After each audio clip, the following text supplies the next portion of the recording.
Welcome back to Missing. I am Tim, here today with Lance. Lance, how are you today?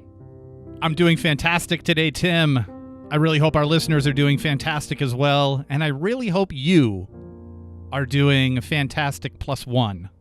How are you? Thanks for asking, Lance. I am doing great today. I am especially well because we get to try and raise money for the nonprofit that we're a part of, that we're on the board of. It's called Private Investigations for the Missing, and it was founded in 2018 by Bruce Maitland, who, of course, is Brianna Maitland's father. Brianna Maitland went missing in March of 2004 from Montgomery, Vermont. She is still missing, and that is considered a suspicious disappearance. She has inspired Bruce Maitland to start this nonprofit that aims to fund private investigations for missing people, for families that cannot afford it themselves. And we are constantly working to raise money for this nonprofit. That is a round-the-clock job, but every so often we have these virtual fundraisers to give it a boost, and we did a great job after a little bit of technical difficulties, which was really kind of funny once we were actually able to broadcast live to at least YouTube. Erin Desrochers, who is the chief coordinator for Private Investigations for the Missing, we had her on, and Bruce Maitland, as we were trying to figure out how to get on. So once we were live, they were just kind of thrown feet to the fire. So that was kind of amusing. I think people will get a kick out of that. And we managed to raise just over $1,000 in about an hour and a half, which was really impressive. But our goal is to raise $5,000 by February 3rd, which is National Missing Persons Day. So that's $5,000 by February 3rd. The fundraising is still going on. So you can go to investigationsforthemissing.org. Couple of links there right at the homepage that says donate. It'll bring you to the PayPal page where you can donate. And if we reach $5,000 by February 2nd at midnight, I've been saying I'll get a Private Investigations for the Missing logo tattooed on my body. I'm starting to think I'm going to do it on the leg, maybe the calf, maybe the upper thigh. So that's where I'm thinking right now. But if we can get this over $5,000 to $5,000, so I'll do it. If it's $4,999, I might donate $1 just to get it to $5,000. We'll get the tattoo. So Let's get me a tattoo. I haven't had one in a while, and I need one. I think this is going to be a good reason to get one for a good cause. I sure hope so, Lance. So you can donate today. Go to investigationsforthemissing.org, and you'll be helping a worthy cause. And Lance, we're going to break this behemoth of a live show that we did up into 2 episodes. The first half is airing today. The second half is going to air next Monday. And the first half here, we've got Bruce and Erin Desrochers on. We've also got Ellyn Marsh of Obsessed with Disappeared, and she is just hilarious. And she got a new show called Rabia and Ellen Solve the Case. And also John Lordan of Brain Scratch joins us in this episode with Jason Watts. Jason Watts, of course, is the family advocate in the Brandon Lawson case, who led the search party that likely located Brandon earlier this year. And he speaks about how Chief Lou Barry, Chief is his affectionate nickname here, but how Lou Barry assisted in the Brandon Lawson search. Now, Tim, if people wanted to listen to this without the ads, where would you, in what universe would you direct them to go? They can go to missing.supportingcast.fm, and they can get every episode we do of Missing completely ad-free. They'll also get our weekly bonus show over there, Lance. And now we are recently available on Apple Podcasts, so Apple users can subscribe in the app right there. And Tim, I know you tell me this every single week, but I've been trying to remember, how do I follow Missing on social media? Well, we're on most social media sites, so go to Missing CSM and you'll find us there.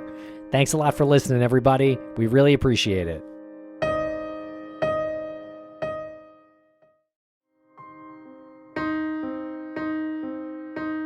Ladies and gentlemen, we are here on a very special night. It is Giving Tuesday 2022. It is November 29th, and we are here to raise money for Private Investigations for the Missing. Of course, that is the non-profit that Lance and I are on the board of, and it was founded by Bruce Maitland, who is the father of Brianna Maitland, who is a missing person from Montgomery, Vermont in 2004.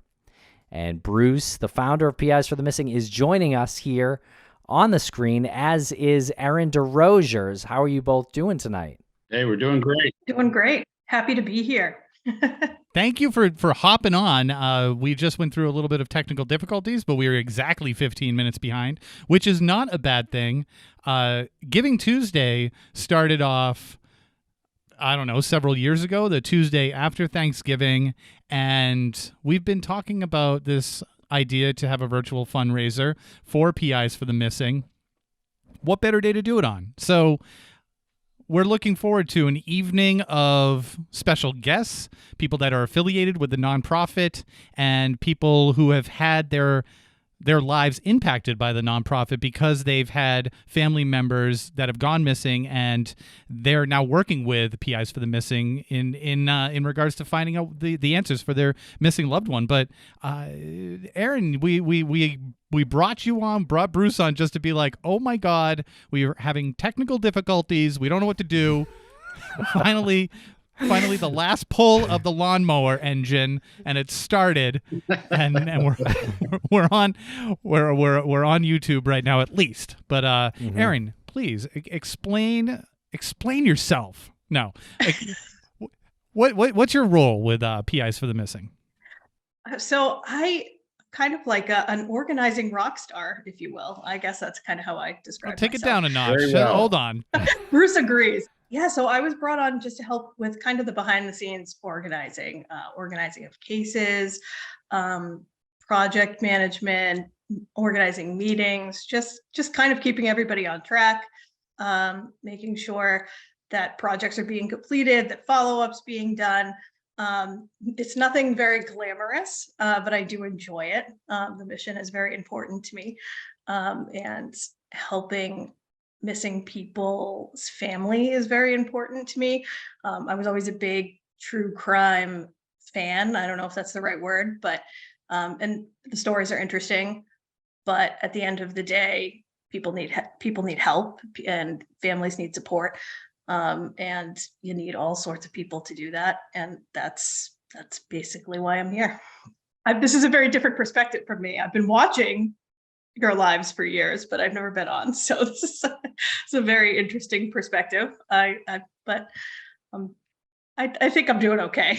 I think you're doing great. Yes. Welcome to the show. And Erin, tell us what are our fundraising goals tonight, and where are we at right now?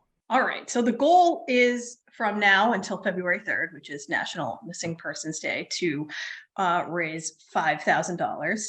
We are at $121 raised at the beginning of the night here. So, okay, start at $121, but I think we could do better than that before the evening's over. That is actually not that bad. In 4 minutes? Yeah, I mean, the night just started. I mean, we had technical difficulties too. I mean, if anyone's confidence was a little shaken, I'd get it. But hey, I promise you that wasn't our fault. It's definitely not PIs for the Missing fault. It's definitely not PIs Right. for the Missing's fault. It could be like an oversight that I made, but I don't think so. I don't know. You were sharing your screen. It was not an oversight. $121 raised so far. We are aiming for $5,000. So please, if you're out there listening to this and you can donate, today's the day. This is Giving Tuesday. Please donate if you possibly can. And if you can't donate today, please at least share. That would be very helpful to us and our mission. We would really greatly appreciate that if you could share. There is a link here. I'm going to put it in the YouTube chat. It's to a PayPal page, and that is the best way to share, to donate. And if anybody has any questions about where their money is going when they donate to PIs for the Missing, to private investigations for the missing, either Erin or Bruce, one of you, please let the folks who are donating know where this money goes to after it goes to Tim and I for fixing technical issues on our end. Essentially, all the money goes to helping families with missing persons. And there's behind the scenes work. I mean, in a strict sense, it goes to pay PIs. It goes to pay search engines for a lot of the work that we do. We sometimes don't have a PI on, but we help out where we can. So there's money that is involved in that. There's money involved in keeping a hotline phone line going. 24/7 where people can call and leave a message, ask for help. Essentially, I mean, the goal of the organization is to keep the biggest bulk of our funds moving toward the goal, and not, we're not hosting parties and, junkets to the islands or any of that sort of thing. It's all going where it ought to go. And that's how I envisioned it when I found it, and that's how I continue to do it. When did you start putting up everything together in your head and then bringing that to like paper and then saying this is going to actually be a thing that I'm going to commit to? I mean, it just sort of slowly evolved in the sense of where, I realized that there was a need for it out there. Over the years, it's been a number of years, I've been in contact with different people that have had, missing family members of their own, and just following stories and seeing the stories and realizing that there is just this huge, huge gap between the few people that get publicity and can afford to pay a PI in the event that they can't get enough done through law enforcement. And it's just this whole kind of conglomeration of things. The realization of role in law enforcement kind of evolved over the years of a realistic view of what they can and can't accomplish, even, when they're doing their best. And so it became an idea in my head that I need to get this done and need to do something to be able to make something good come out of, my own daughters going missing. So, and that took, honestly, it probably took a couple of years from the time I kind of had that impetus to do it, realizing that it was going to take me in places that I really wasn't ready to go. And then the PI, Greg, and I have been working together for years and years and years. We talked about it a lot. It was kind of a joint impetus over the ideas. We bounced it back and forth. And then I just decided to pull the trigger. There was some reward money out for my daughter's case that expired. And so I took that and just got the whole ball rolling, got the 501c set up. Then I started looking around for people that I thought would, because I knew that I couldn't do it alone, and I needed to find good people to be on the board and be able to help me out. And so I took a long time in those choosings too. And choosing you two guys was was a good choice for me among the others. I thought you were going to say a huge mistake. No.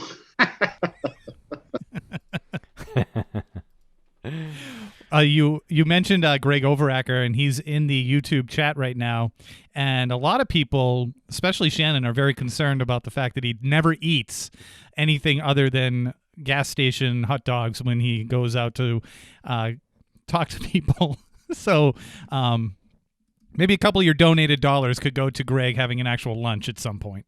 Well, we do pay a PI's expenses when they're out in the field and doing interviews, and that they have to stay overnight. We pay some mileage.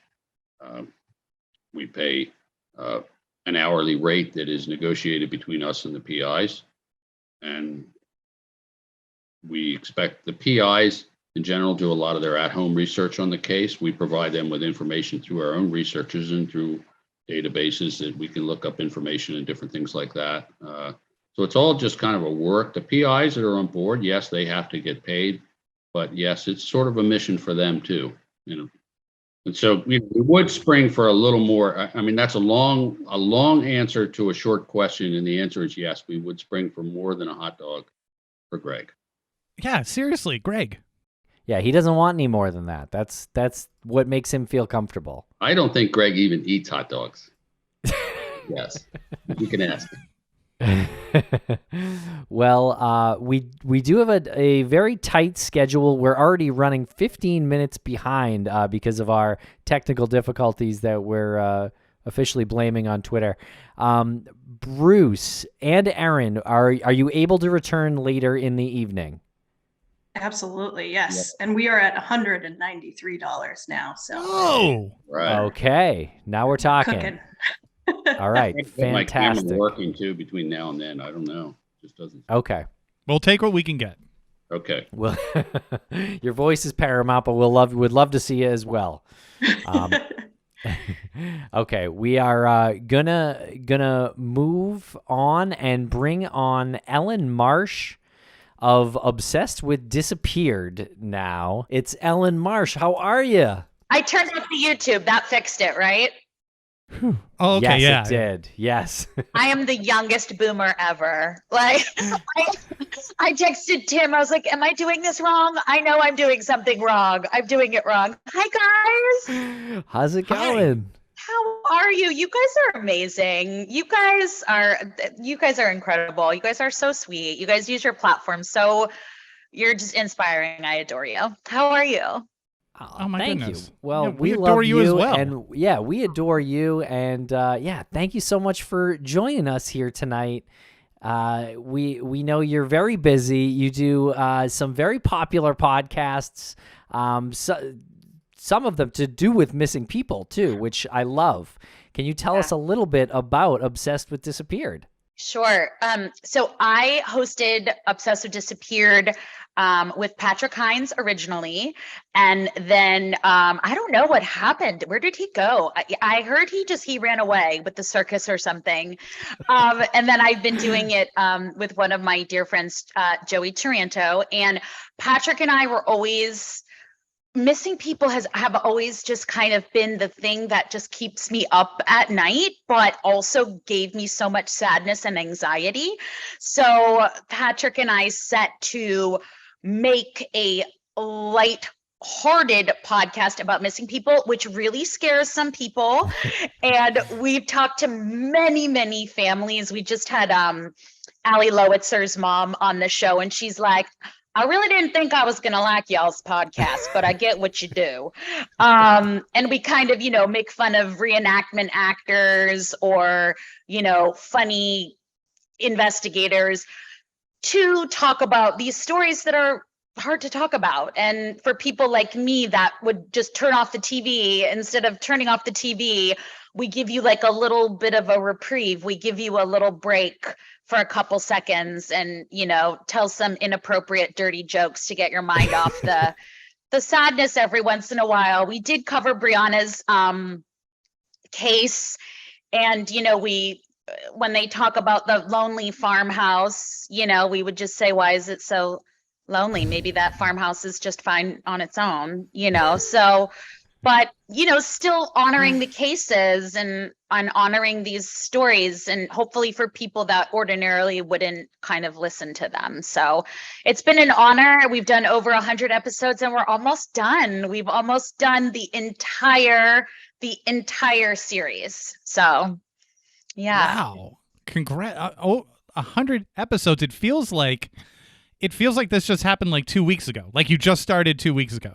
I know I think we're at like 128, and I think we're on like our last 2 or 3. And, we've had some families come on and things like that, because the goal is, you guys know, it's just keeping the names out there, especially for some of the older cases that don't get told as much, so it's been an honor. It's been emotional. It's been, sometimes it's hard to find the lightheartedness in these stories, but it really, really has been a deep honor.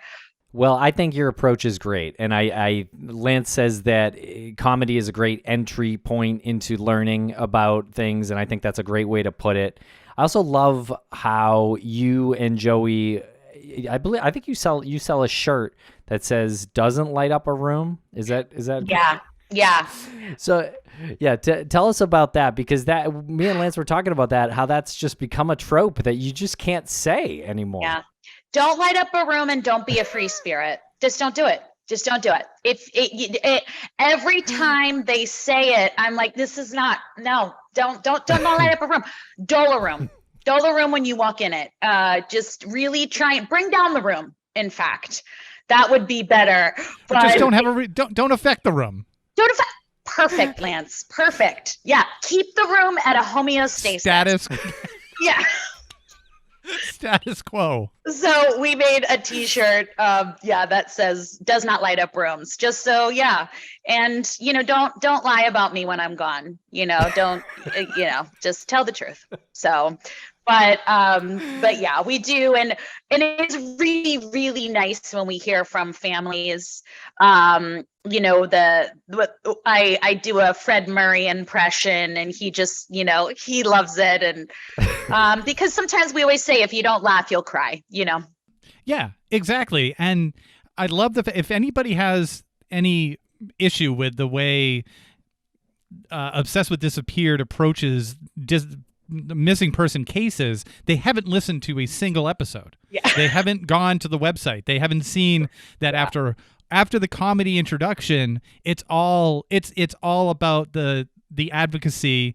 It's all about the family, and it's all about making sure that people know the names of the people who are missing. And what is it going to do? How are you going to stand out if you're going to have a show that Wikipedia's a disappearance? How is that going to stand out to people? Or you have a show with you and Joey that you walk away from saying, I literally laughed and cried during this. And I'm now I'm looking this up, and now I'm going to the GoFundMe page, and now I'm going to give $20. Yep. That is generally the response we get from families, because when you do hear comedy next to missing people, that doesn't sound in good taste. But you guys know our hearts, and because it's true, there are things about true crime that I myself, I get really upset. I get really emotional, and we've all been there, and it's hard, and you still want to tell the stories, but sometimes it's hard. And there are a lot of people who experience anxiety around it. So we just take a little pause, and we make fun of ourselves. And you're exactly right. When people say, you're making fun of these things, I'm like, you didn't take your 1-star review and go have a nap and a popsicle, because you didn't listen. So, because it's how else. And Bruce is so amazing to start this organization, and exactly what you said in the intro, turning such a tragedy, and there are several people who do that, into advocacy for others. I get chills thinking about it. Because we just had an interview with a parent, and she just said, I never knew. It is a big club, and she hates being a part of it. So. And anything we can do, we always reach out to families. We offer our platform. We offer, because again, social media isn't about taking, pictures of our dinners anymore.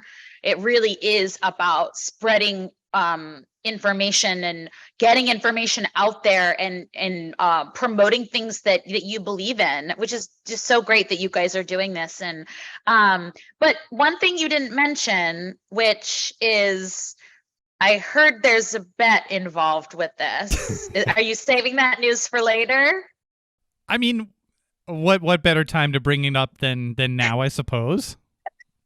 It's more like a challenge. A challenge. Okay. Yes. Okay. Well, I think it's amazing. So tell them. I'm Timmy. I'm taking your hosting abilities. No, that's fine. Please. Yeah. Well, for a while, I was saying that if we could raise enough money, or if we could raise a certain amount of money for the nonprofit, Greg Overacker inspired me, because he said he would shave his head, and I was like, okay, well, if you shave your head, which is a non-permanent thing, you can grow your hair back. I said, I'll get a PIs for the Missing logo tattoo. And I enjoy a good tattoo, just like the next person does.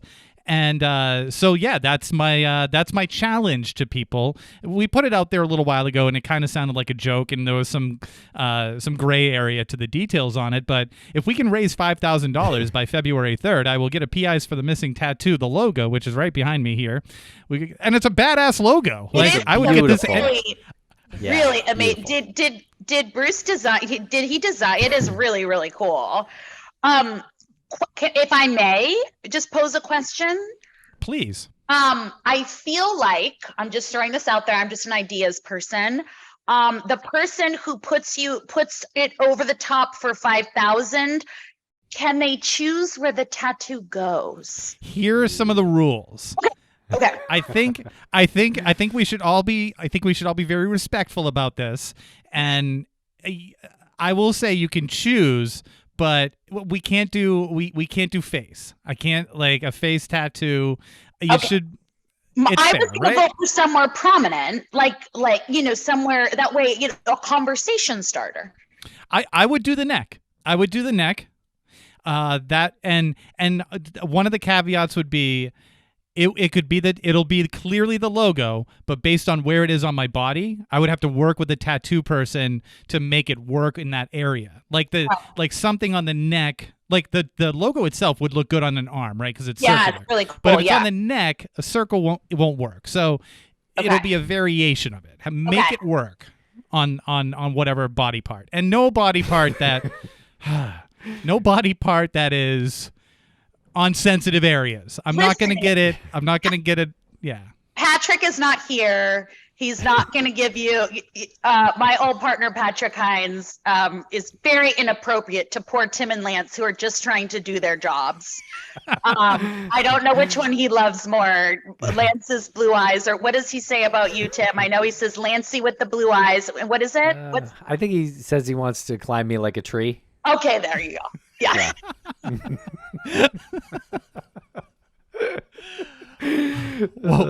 Yeah. We love Patrick. Someone please screen record that. Just screen record that for me. I need to get a ringtone.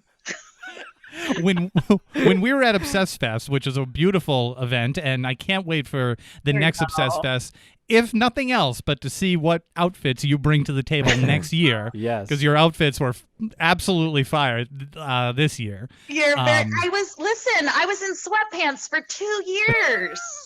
I was like, let's all throw on sequins. Come on. It was that was just such a great event. It was so magical, and I loved how it brought together all the facets of our community, the investigative podcasters, the wrongful conviction podcasters, the Muppet podcasters such as myself, and just like everyone just. Whoa, what did you just call yourself? A Muppet? Yeah. I mean well, Lance, but come on. And I loved that. I loved the people, everyone's just like heart, and my only bummer, I think I was talking to you about this, both of you guys about this, was that we just didn't get to see a lot of each other's panels. We were all doing our own thing, which was great, but I there were so many things I wanted to see and I just didn't get to.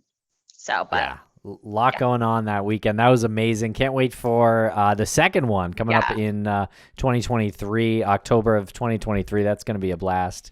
Dallas. Yeah. Ellyn Marsh, you are fabulous. Thank you so much for joining us. Absolutely. Yeah, we really appreciate it. Absolutely. And I will keep posting about it. And you guys are amazing. And thank you for everything that you guys do for the community, for missing people, for this organization. You guys are just, you're two of the good guys, and I adore you. Oh, thank you so much. And you said that you were kind of wrapping up, or you're coming to the end of the Disappeared series. You have also got a couple of other shows that are out there now. One that's an amazing show with Rabia Chaudhry. Can you just give a quick plug on that? Because it's an awesome show. Rabia and I are doing something a little different. We're doing a true crime talk show, and we basically are. There's so many incredible podcasts that really dive into these stories, and we talk about different aspects of them. We don't just kind of like sit and give timelines. It's like when you think of West Memphis 3, Bob's coverage of that is so in depth. So it's called Rabia and Ellyn Solve the Case, and it's a talk show, and we talk about some cases that are already solved, but we talk about aspects of them that still bring up questions. And it's really cool because I get to show a little bit more of my passion behind investigating, and Rabia gets to show a little more of her lighthearted side because she's, such a badass. And so it's kind of like where we meet in the middle, and we're just having a blast. And we have a guest every week that kind of represents an everyman of true crime, like talking to your neighbor, someone that isn't ingratiated in it the way that we are.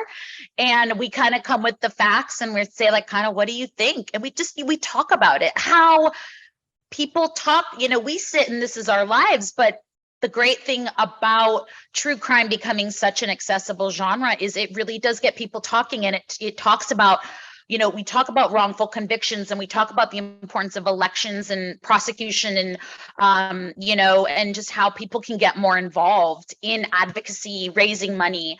It's such a bigger picture. So I'm having a blast doing that. And then Joey and I have a new podcast coming out really soon to take over once we're done with Disappeared. So You do such great work. Yes. Thank you. thank you, you Yes, guys. thank you so much, All Ellyn. right, we'll see you soon. Bye. And we'll be right back after a quick word from our sponsors.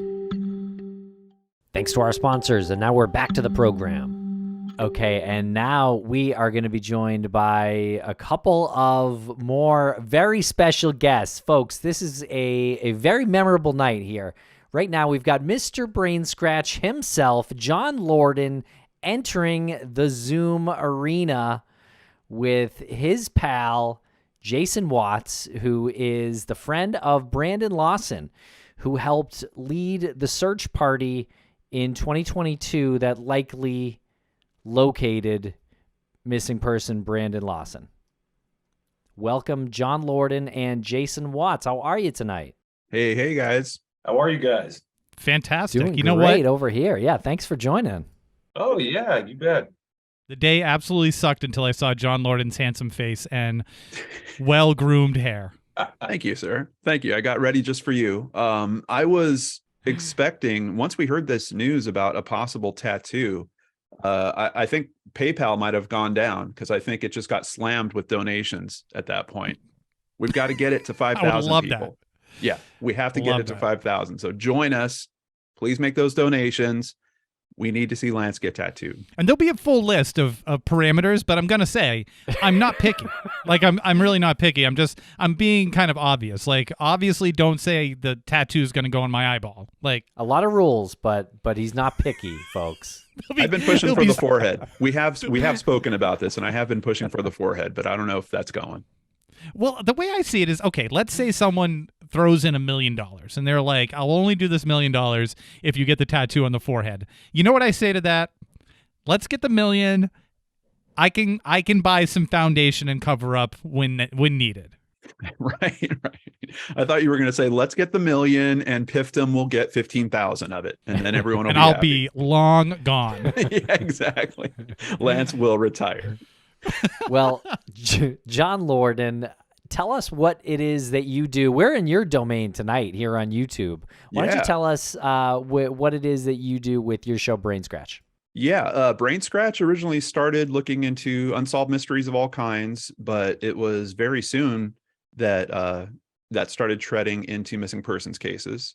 And honestly, it was the Brandon Lawson case that was like a gear shift for me, because I did the coverage on it, and all of a sudden I was hearing from LaDessa, his girlfriend of 10 years, and she wanted to speak to me. And I was like, oh man, like this is the end of the YouTube thing. Like this person is going to tell me I completely blew this. I got all this stuff wrong. What am I doing? Treading into their personal life. And it was the exact opposite. She was super thankful, wanted to give me additional information, got Brandon's father on the phone. I hear his kids playing in the background, spoke to his cousin as well. It just, like, all of a sudden I was connected with this family in a way that literally even talking about it now is just giving me chills again. And that pushed me into more missing persons coverage, trying to digitally advocate for these cases, doing kind of like you guys, raising funds where I can, making donations where I can. There's just so many different pieces that need to be helped with missing persons cases. And I kind of found my niche. But then you got people like Jason Watts, who is a critical piece of pushing these things forward. Jason How did you know Brandon? I went to high school with Brandon, had a couple of classes with him, saw him in the hallways. He stepped in for me a few times when I was getting smacked around by some of my upperclassmen. But yeah, so when he went missing, I took it upon myself to try to help his family out in any way that I could. Awesome. And yeah, it was CrimeCon that we first met at.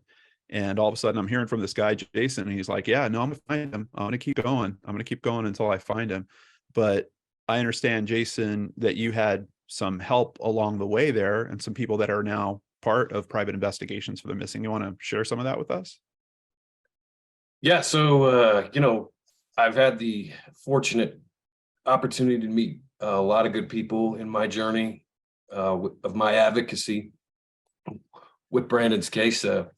Three of them are right here in front of me on this screen, you three.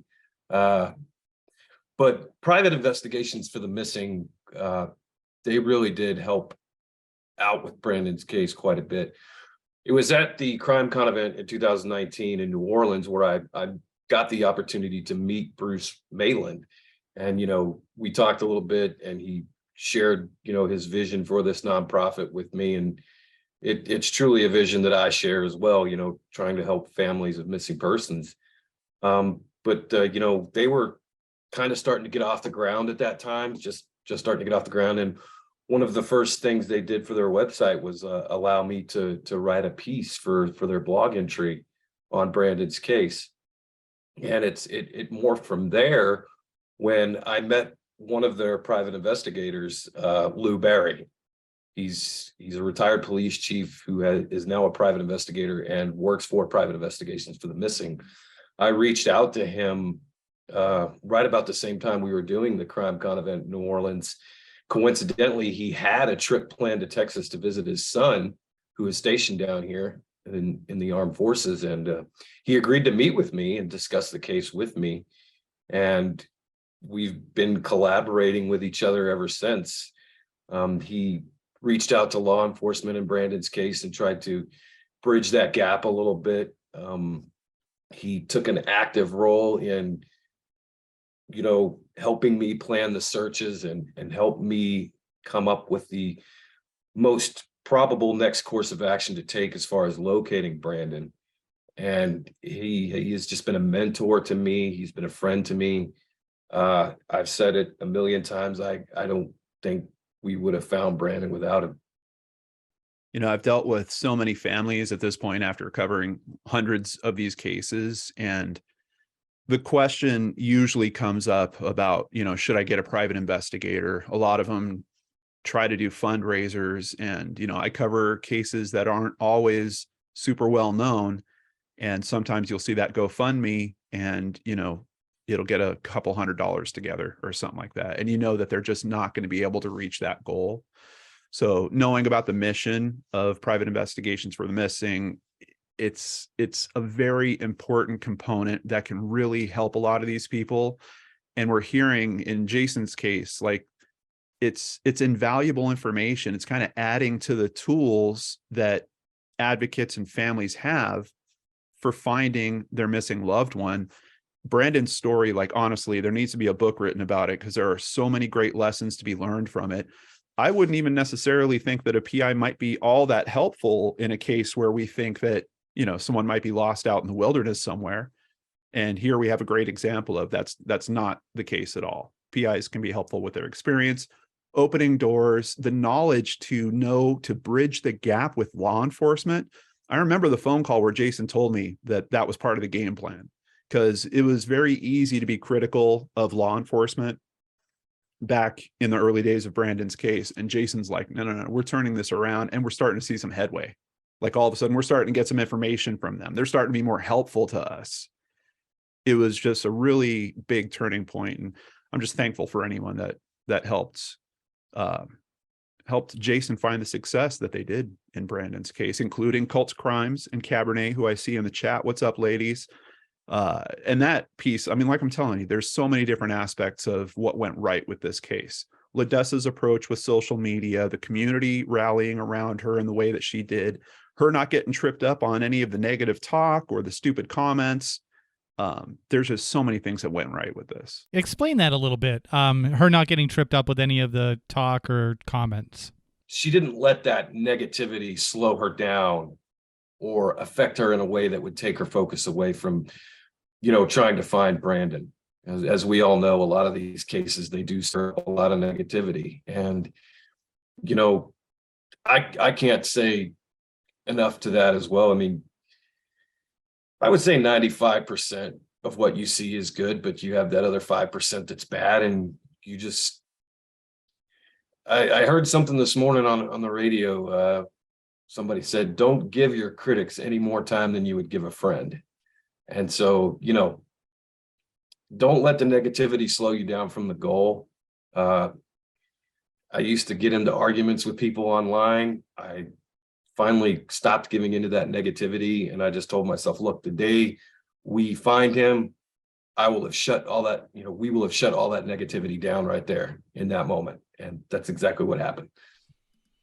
You bring up a good point about all of that, because family members do read those YouTube comments and they do take it to heart. And we operate out of this bubble of our recording areas, and we can move on to the next missing person story, but they don't have that luxury to move on to another missing person and let that just roll off their backs. And I think something that doesn't get said often enough is the relationship like Jason, like you have with Ledessa and Brandon's family, his parents, and the fact that you can tell them that and you can say that to them. This whole private investigations for the missing isn't just about investigating. It's about supporting the families, helping them to get through, and it doesn't take that much effort.